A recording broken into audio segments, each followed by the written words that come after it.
பொழுது விடிஞ்சதுமே ரவி மாட்டுக்கு வைக்கோல் போட்டுட்டு தண்ணி வச்சிட்டு இருந்தான்.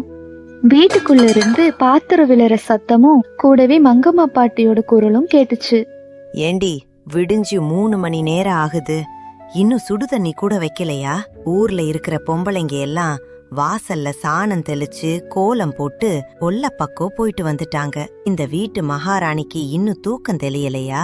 இந்த வீட்ல நான் ஒருத்தி இருக்கேன்னு நினைப்பு இருக்கா இல்லையா? உங்க ஆத்தா வீட்லயே இப்படித்தான் பகல் வரைக்கும் தூங்குவியா? உள்ள இருந்து ரொம்ப கோபமா கவிதா வந்தா. அத்தை, காலையிலேயே எங்க ஆத்தாவை இழுக்காதீங்கன்னு எத்தனை தடவை சொல்றது? நேத்து முழுசும் எனக்கு காய்ச்சல். உங்க மவன்தா மாத்திரை வாங்கிட்டு வந்து கொடுத்தாரு.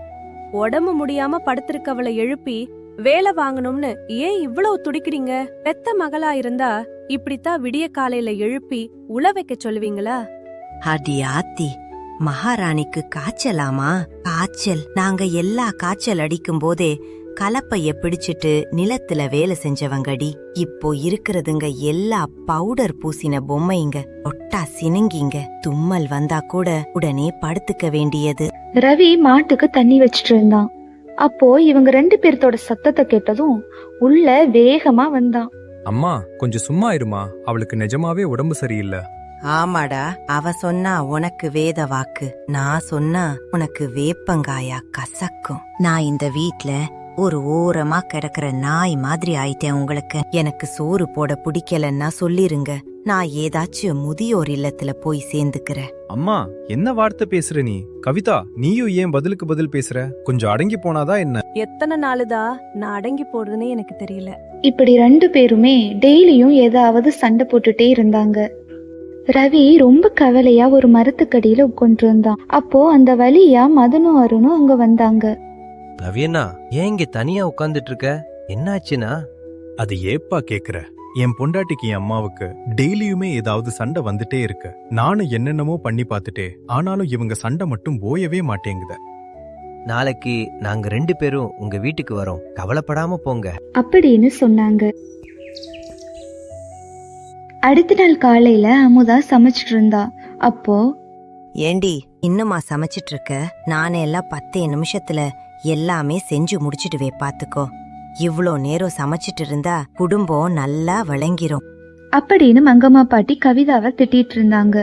கொஞ்ச நேரம் கழிச்சு சாப்பிட்டு, ஏண்டி கவிதா, குழம்புல உப்ப கொட்டி வச்சிருக்கே, இத மனுஷன் திம்பானா? சொல்லு. மாடு கூட திங்காது, பாத்துக்கோ. பெத்த ஆத்தா இப்படித்தான் சொல்லி கொடுத்து அனுப்புனாளா?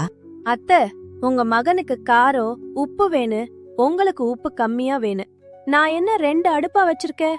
எப்ப பார்த்தாலும் ஏதாவது குறை சொல்லிக்கிட்டே இருந்தா நான் எப்படித்தான் குடும்பம் நடத்துறது?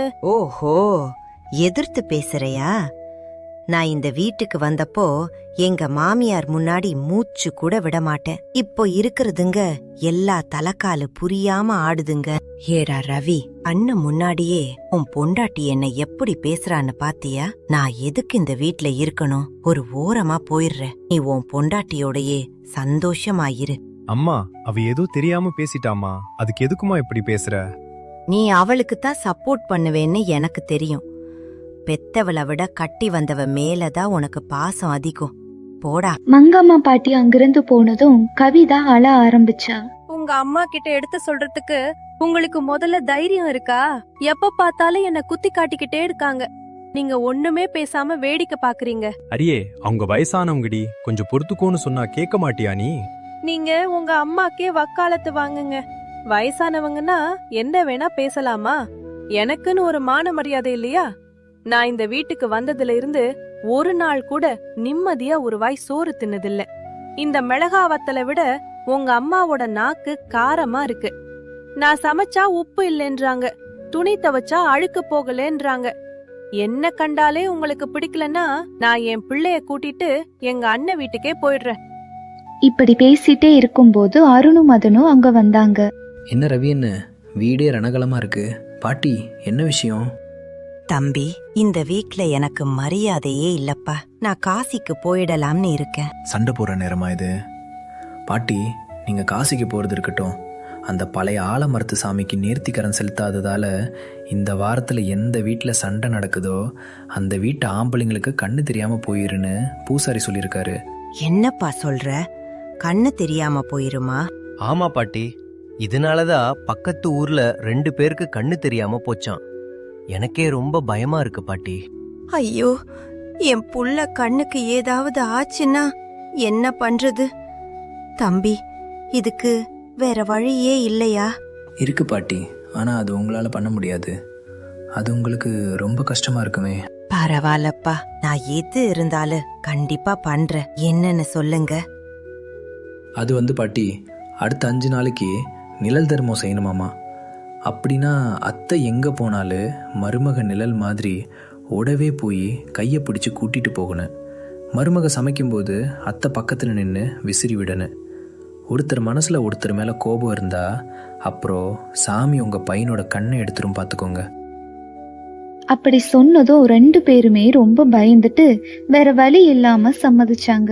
ஏன்னா ரவி மேல அவங்களுக்கு பாசம் அதிகமா இருந்துச்சு.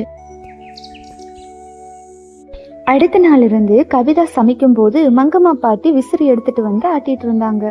மங்கம்மா பாட்டி கோயிலுக்கு போகும்போது கவிதாவும் கைய பிடிச்சிட்டு கூடயே போனா. அடுத்த நாள் கவிதா சமைச்சிட்டு இருக்கும் போது மங்கம்மா பாட்டி விசிறி எடுத்துட்டு வந்து முறைச்சிட்டே ஆட்டிட்டு இருந்தாங்க. மகாராணிக்கு சும்மா விசிறேன்னு நினைக்காத. என் புள்ள கண்ணுக்காகத்தான் இதை செய்யறேன், பாத்துக்கோ. நானும் தாத்த உங்க மகனுக்காகத்தா உங்க கைய பிடிச்சுக்கிட்டு கோயிலுக்கு வரேன், பாத்துக்கோங்க.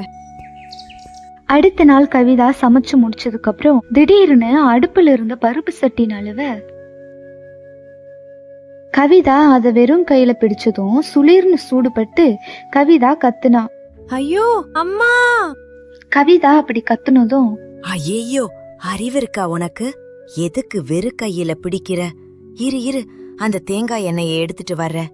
வலிக்குதாமா, கொஞ்சம் பொறுத்துக்கோ. அப்படி சொல்லிட்டு பாட்டி பதட்டமா எண்ணெய் தடவுறத பார்த்த கவிதாவுக்கு கண்ணு கலங்குச்சு. அந்த நிமிஷம் 2 பேருக்குள்ளயும் உள்ள கோபம் மறைஞ்சு ஒரு தாயோட அக்கறை வெளிப்பட்டுச்சு. அடுத்த நாள் மதன் ரொம்ப பதட்டமா ஓடி வந்தான்.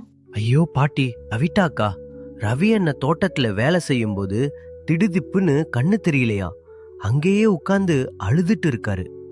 என்னது, என் பையனுக்கு கண்ணு தெரியலையா? ஐயோ கடவுளே! மங்கம்மா பாட்டியும் கவிதாவும் கைய பிடிச்சிட்டே ஓடுனாங்க. சாமி, என் கண்ணை எடுத்துக்கோ, என் புள்ள கண்ணை விட்டுரு. என் மருமக மேல எனக்கு எந்த கோபமும் இல்ல. அவ என் மக மாதிரி. அவ ஆத்தா வீட்ட இழுத்து பேசினது என் தப்புதா சாமி. அவ ரொம்ப நல்லவ.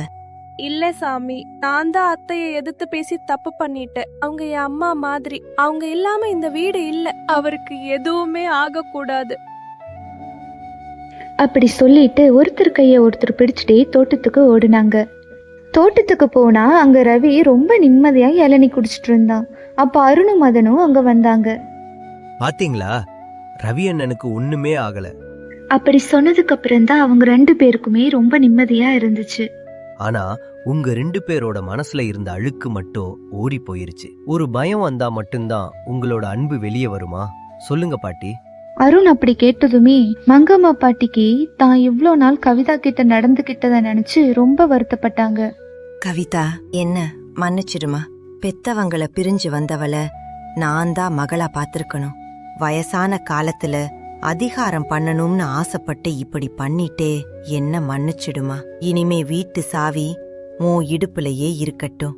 வேணா அத்த, சாவி எங்க இருந்தா என்ன, உங்க அன்பு இருந்தா போதும்.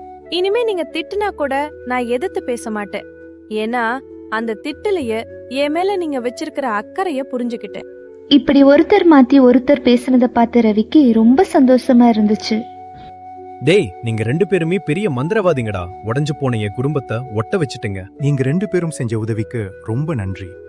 அண்ணா, கிராமத்தில் சண்டை எவ்வளோ வேகமாக வருதோ அதே வேகத்தில் பாசமும் வந்துடும் பார்த்துக்கோங்க. இப்படி எல்லாரும் ரொம்ப சந்தோஷமா பேசி சிரிச்சிட்டு இருந்தாங்க.